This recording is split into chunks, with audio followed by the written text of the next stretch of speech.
कहानी मन्नाही 10-20। हमारे सीनियर मेहता साहब के विवाह की रजत जयंती है और पार्टी में ऑफिस के अनेक साथी आमंत्रित हैं। विवाह अथवा विवाह संबंधी किसी भी अवसर में शामिल होना मुझे बिल्कुल अच्छा नहीं लगता, पर मन की इच्छा अनिच्छा एक और बात है और व्यवहारिकता निभाना दूसरी। फिर मेरा परम मित्र पारेख मुझे ऐसे कहाँ छोड़ने वाला था, जिसने मुझ जैसे बेवकूफ को दुनियादारी सिखाने की पूरी जिम्मेदारी ले रखी है। उपहार भी उसी ने दिलवा दिया और संग ले भी गया। दफ्तर के सहकर्मियों के अलावा मेहता दंपति के सगे संबंधी और अन्य मित्रगण थे। तरह तरह के पकवानों और पेय पदार्थों से मेजें सजी हुई थीं। कुछ लोग मिलने मिलाने के इरादे से जाते हैं ऐसे मौकों पर, तो कुछ बढ़िया भोजन के निमित्त। मेरी इन दोनों में ही रुचि नहीं थी। मेरा बस चलता तो उपहार पकड़ा कर चुपचाप खिसक लेता। कहीं भी नहीं लगता आजकल मेरा मन। शरीर घर दफ्तर के सारे कर्तव्य निभाता चलता है, पर मन तो जैसे काष्ठ हो गया है। एक अजब उच्चाट सी वीरांगी समा गई है मन के भीतर। मैं एक किनारे खड़ा झुंझलाया सा पारेख दंपति के लौट चलने की प्रतीक्षा कर रहा था कि मुझे वसुधा दिखाई दी। एक बार तो मुझे लगा कि यह मेरा कोरा वहम है। मुझे तो हर जगह और हर समय वसुधा ही दिखाई देती है, पर फिर भी अपना संशय दूर करने के लिए मैं उधर ही चल पड़ा। वह अपनी किसी परिचिता से बातें करने में मशगूल थी। आज वह संपूर्ण युवती लग रही थी। किशोरावस्था में वह मेरी अभिन्न मित्र थी, लेकिन आज कहीं बहुत पीछे छूट चुकी है। अवसर के अनुकूल उसने हल्के काम वाली साड़ी पहनी हुई थी। थोड़ा सा श्रृंगार भी था। कितनी बदल सी गई थी वह, पर अभी भी कुछ था जो उसे अतीत से जोड़ता था। वह सम्मोहक मुस्कुराहट, आंखों में वही स्नेहिल विश्वसनीय भाव। बहुत कुछ बदल कर भी तो वह मेरी वसुधा ही थी। कुछ देर मैं उसे थोड़ी दूर से देखता रहा, फिर उसके पास जाकर खड़ा हो गया चुपचाप। उसने नजर उठाकर देखा और पहचानते ही अचकचा गई। अब तो संदेह की कोई गुंजाइश भी नहीं बची थी। एक बार तो जी चाहा उसका हाथ कसकर अपनी मुट्ठियों में पकड़ लूं, पर बुद्धि ने अपना क्रोध याद दिलाया, उसकी बेवफाई याद दिलाई। अब वह किसी की पत्नी है, मेरा कोई हक नहीं बचा था उस पर। हालचाल भी क्या पूछता, अच्छी भली तो लग रही थी। असमंजस की स्थिति में कुछ पल खड़ा रहा और फिर चलने को हुआ तो वह मेरा इरादा भांप कर बोली, क्या मैं कल थोड़ी देर के लिए तुमसे मिल सकती हूँ? मेरी प्रतिक्रिया पढ़ने के लिए उसने एक आशा भरी निगाह मुझ पर डाली, पर मैंने मिलने की कोई उत्सुकता नहीं दिखाई। तटस्थ ही रहा और अपना कार्ड पकड़ा कर लौट आया। बिना एक भी शब्द उससे कहे रात को नींद कहाँ से आती। न चाहते हुए भी विगत बार बार स्वयं को दोहराता रहा। आज करीब 15 साल के बाद देखा था वसुधा को, जिसमें से पहले 5 साल तो उम्मीदों से भरपूर ही बीते थे और फिर उम्मीदें बिखर गईं तो शेष अवसाद और हताशा में डूबे बीते। सुनहरे भविष्य के ख्वाब बुनना जिंदगी का एक हसीन हिस्सा होता है, और मैंने तो कोई ऐसा ख्वाब भी नहीं देखा था जिसके कि पूरा होने की कोई संभावना न होती। पर शायद सपनों की नियति ही है टूटकर बिखर जाना। सब सपने यदि पूरे हो जाते तो वे स्वप्न ही क्यों कहलाते। 10 वर्ष पहले की वह रेल यात्रा आज भी ताज़ा है मेरी स्मृति में। गाड़ी की एक सुर आवाज, हिचकोले लेती चाल, लोगों की आवाजाही, आज भी आंख बंद करके मैं सब कुछ देख सुन सकता हूँ। अपनी शिक्षा पूरी कर ढेर सी उमंगे मन में लिए मैं जमशेदपुर लौट रहा था। अपना जन्म स्थान सभी के लिए प्रिय होता है। मेरा जन्म स्थान तो सुंदर भी था। खुली चौड़ी सड़कें, साफ सुथरी और हरियाली से भरपूर, एक आदर्श शहर के मॉडल सा छोटा सा आधुनिक शहर। बस एक ही मुश्किल थी, उच्च शिक्षा की कमी। स्कूली शिक्षा पूरी होते ही आगे की पढ़ाई के लिए हमें अपना शहर छोड़ना पड़ता था, पर असल बात तो मैंने आपको बताई ही नहीं। क्यों मैं इस कदर बेकरार हो रहा था जल्द से जल्द जमशेदपुर पहुंचने के लिए। वही तो वसुधा रहती थी, जिसके कारण मेरा मन गाड़ी पहुंचने से पहले ही वहां के अनेक चक्कर लगा आया था। निर्भर तो मेरा शरीर था गाड़ी के गंतव्य तक पहुंचने के लिए। उन्मुक्त मन को न दूरी बांध सकती है, न देरी। हर बार एक नई कल्पना के साथ उड़ान भरता वह। जिस तरह मैं उतावला हो रहा हूँ वसुधा से मिलने के लिए, उसी तरह वह भी तो मेरा इंतजार करती होगी। और मुझे यूं अचानक सामने पा उसके आंसू ही निकल आएंगे मारे खुशी के। कभी देखता कि वह घर पर नहीं है और मैं उसके ही घर बैठा उसके लौटने का इंतजार कर रहा हूँ। कुर्सी पर बैठा मैं उसकी माँ से गप्पे लड़ा रहा हूँ, बीते 5 वर्ष का हालचाल बांट रहा हूँ। कभी कल्पना करता कि उसे सामने पा स्वयं को रोक नहीं पाया हूँ और उसके दोनों कंधों को पकड़ देर तक उसे निहारता खड़ा रह गया हूँ। अंतिम बात सोच मैं खुद ही सकपका गया। अनजाने में भले ही कभी मेरा हाथ उसे छू गया हो, अन्यथा जानबूझकर उसे छूने का कभी प्रयास भी नहीं किया। सहशिक्षा होने के बावजूद स्कूल का कड़ा अनुशासन और हमारे घरों के संस्कार, माहौल भी आज की तरह खुला नहीं था तब। मुंबई में रहकर मैं कुछ बोल्ड हो गया था या फिर आत्मविश्वासी, या शायद दोनों ही बातें सही थी। वसुधा से मैं एक क्लास आगे था, पर हम 4 छात्रों का एक ग्रुप था जो एक ही दिशा में घर होने के कारण संग ही आते जाते थे।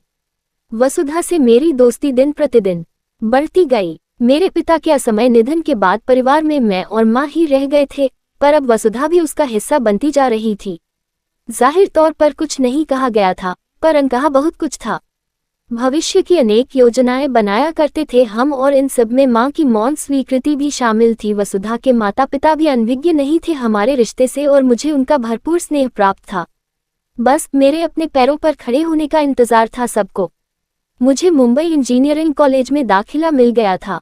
माँ अकेली जमशेदपुर रहकर क्या करती, अतः वह भी मेरे संग आ गई और हम मुंबई में कमरा लेकर रहने लगे। वसुधा के पिता कार मैकेनिक थे। अपने वर्कशॉप से उन्हें इतनी आमदनी हो जाती थी कि 3 जन का उनका परिवार सम्मानपूर्वक जिंदगी बसर कर सके। मुंबई में रहते हुए प्रथम 2-2.5 वर्ष तो वसुधा से नियमित पत्र व्यवहार चलता रहा, लेकिन धीरे धीरे उसके पत्रों का सिलसिला धीमा पड़ने लगा। आते भी तो जल्दबाजी में लिखी चंद पंक्तियां ही होती, जिनमें 1-2 बार उसके पिता के अस्वस्थ रहने का जिक्र भी था, पर मेरे पूछने पर उसने उत्तर में सब ठीक है ही लिखा था। मेरी शिक्षा पूरी हुई और जल्द ही नौकरी मिलने की संभावना थी। ये सोचकर कि वसुधा अपने माता पिता से बहुत दूर नहीं जाना चाहेगी, मैंने भारत के उत्तरीय प्रांतों की नौकरियों के ही आवेदन पत्र भरे। अब समय आ गया था कि वसुधा को पाने का अपना सपना पूरा कर सकूं। जब मैं उसके घर पहुंचा तो सांझ घिर आई थी। मकान तो वही था, पर द्वार किसी अपरिचित ने खोला और बताया कि वो पिछले 1 साल से वहां रह रहे हैं। पुराने मालिकों का नया पता नहीं था उनके पास। अधिकांश मित्र भी तितर बितर हो चुके थे, पर उनके परिवार वहीं थे। उन्हीं में से एक से पता चला कि वसुधा एवं उसके माता पिता जमशेदपुर छोड़ गए हैं, और सुना है वसुधा का विवाह भी हो गया है। मुझे लगा मानो पूरा शहर ही मेरी खिल्ली उड़ा रहा है। ये बात भी तो गले नहीं उतर रही थी कि वसुधा के माता पिता ने जबरदस्ती ही उसका विवाह अन्यत्र कर दिया होगा। वहां रुकने का कोई कारण शेष नहीं बचा था। पराया ही हो गया था मेरा अपना शहर मेरे लिए। मैं मुंबई लौट आया। 1-2 जगह नौकरी करने के बाद कलकत्ता की एक बड़ी फर्म में मुझे नौकरी मिल गई और मैं माँ के साथ यहीं बस गया। नदी के प्रवाह की मानिंद ही होती है काल की गति। समय भी जब आगे बढ़ता है तो बहुत कुछ चाहा अनचाहा अपने किनारों पर छोड़ता चलता है, ठीक नदी की ही तरह। जिंदगी की त्रासदी तब होती है जब अपना कोई बहुत प्रिय, बहुत निजी किनारे पर छूट जाता है, पर जिंदगी को तो आगे बढ़ना ही होता है, पीड़ा और टीस मन में समेटे। भीड़ में भी एकाकी होने का श्राप धोते हुए, पर एक फर्क है दोनों में। नदी मुड़ती है, राह बदलती है तो शनैः शनैः, जबकि जीवन में एक पल, एक ही घटना किसी ऐसे मोड़ पर ला पटकती है कि सब कुछ बेमानी हो जाता है। बहुत कोशिश की मैंने वसुधा को भुलाने की, अपने समूचे अतीत को दिलो दिमाग से मिटाने की, पर कुछ बालहट ही होता है ऐसे पलों का, यादों में डटे रहने का। तभी तो आज उसे देख घाव फिर टीसने लगा था। दूसरे दिन सुबह ही वसुधा का फोन आया और वह लंच के समय दफ्तर आ गई। हो सकता है उसने सोचा हो कि वह मुझे कहीं बुलाए तो मैं जाऊं या न जाऊं। बहरहाल वह मेरे सामने थी और हम कैंटीन के शोर शराबे में न बैठ बाहर पार्क की ओर निकल गए। मेरे भीतर वसुधा के प्रति क्रोध से अधिक निराशा का भाव ही रहा है, और वह जरूर यह बात समझ चुकी थी। ये भी जानती थी कि शब्दों के इस्तेमाल में मैं थोड़ा कृपण हूँ। अतः कुछ देर की खामोशी सहन कर उसने स्वयं ही बात छेड़ी। कारण भी नहीं पूछोगे, बस यूं ही नाराज बैठे रहोगे, मुझसे अब क्या फर्क पड़ता है। बस इतना ही कह पाया, मैं तुम्हें न पड़े पर मुझे तो पड़ता ही है। तुमने तो यह मान लिया कि मैंने तुम्हारे साथ धोखा किया। कुछ पूछते तभी जान पाते कि मुझे स्वयं से कितना संघर्ष करना पड़ा था। निर्णय लेते समय वसुधा बीते वर्षों का ब्यौरा देने लगी। वह बताती रही, मैं सुनता रहा। तुम्हें मैंने एक बार लिखा था कि पापा की तबीयत ठीक नहीं चल रही है। शुरू में तो मामूली बीमारी समझ इलाज करवाया, पर कोई फर्क नहीं पड़ा।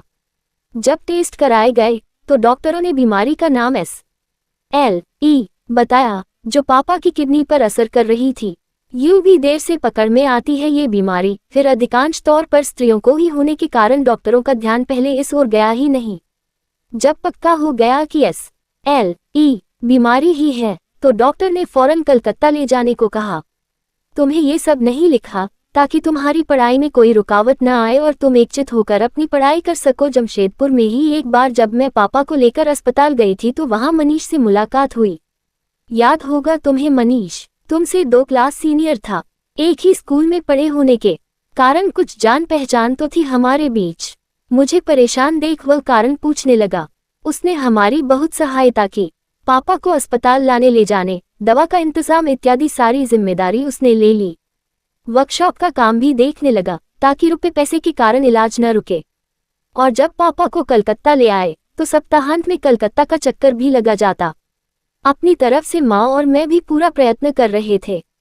मनीष भागदौड़ के सारे काम निपटा जाता और सलाह मशविरा भी हो जाता। जब लगा कि पापा को अभी लंबे समय तक डॉक्टरों की निगरानी में कलकत्ता ही रहना पड़ेगा और उसके बाद भी वह वर्कशॉप का काम नहीं संभाल पाएंगे, तो उनके कहने पर मनीष ने वर्कशॉप का काम समेत पूंजी ऐसे व्यापार में लगा दी कि नियमित आमदनी होती रहे।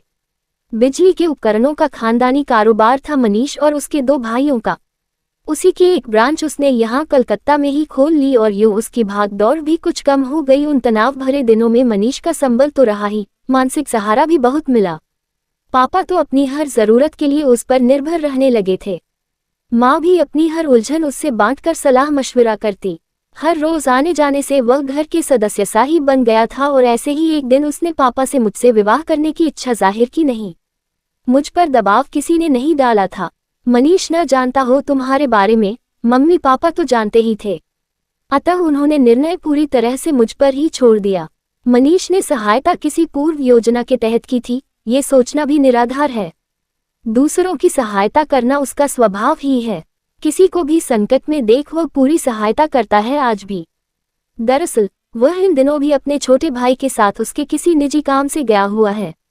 ऐसे ही जब उसने हमें परेशानी में देख सहायता का हाथ बढ़ाया था तो बीच मझधार में नहीं छोड़ पाया था। यदि उसने दबाव डाला होता, अपने उपकारों का सिला मांगा होता, तो मेरे लिए मना करना आसान होता। पर उसने तो मात्र अपनी चाहत जताई थी, इच्छा जाहिर की थी बस।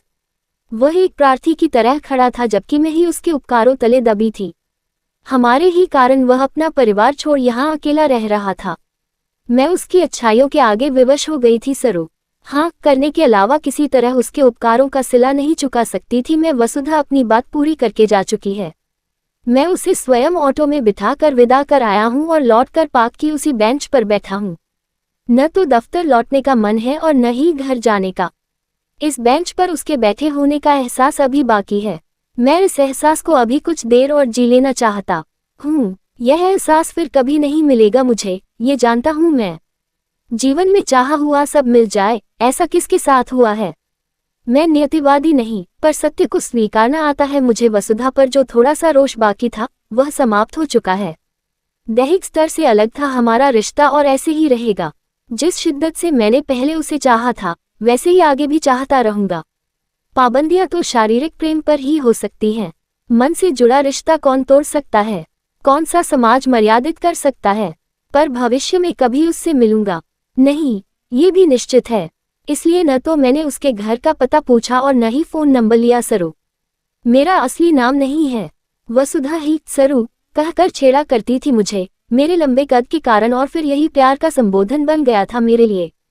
आज उसके मुख से मेरे असली नाम की बजाय फिर सरू ही निकला था। उसके मन की अतल गहराइयों में आज भी मेरा वास है कहीं। यही संतोष बहुत है मेरे लिए। रही बात मेरी, तो क्या सिर्फ स्त्री ही एकनिष्ठ हो सकती है।